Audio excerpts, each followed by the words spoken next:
BBC News political editor Laura Kuenssberg warned Boris Johnson is set to face a bigger Tory rebellion next week in the House of Lords as his internal market bill hits a red brick wall.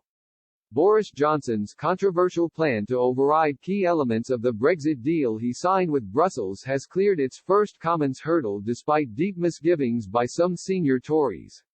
MPs voted to give the UK Internal Market Bill a second reading by 340 to 263, a government majority of 77. But BBC political editor Laura Kuenssberg warned the Prime Minister will be in for an even bigger rebellion when the bill reaches the House of Lords and goes back to the Commons for its third reading.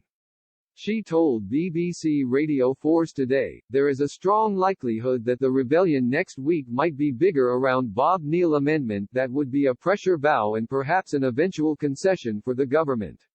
And it's heading for a red brick wall in the House of Lords." The House of Protests with big names including former Prime Ministers and this morning Lord Hague, former Foreign Secretary, expressing his concerns too.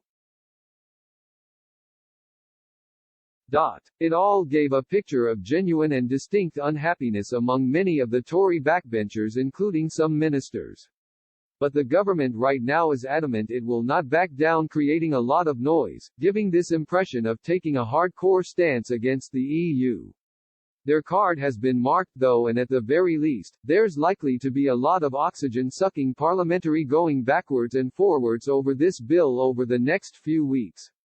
Lord Hague warned even staunch Brexiteers were against the bill, which could see domestic UK law contradict international law, such as the Good Friday Agreement that saw the end of conflict in Northern Ireland.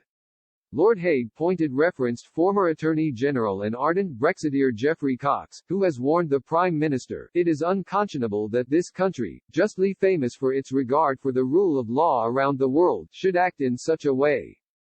The former Foreign Secretary agreed with the Northern Ireland Secretary in saying it would be a serious foreign policy error to deliberately abrogate an international treaty.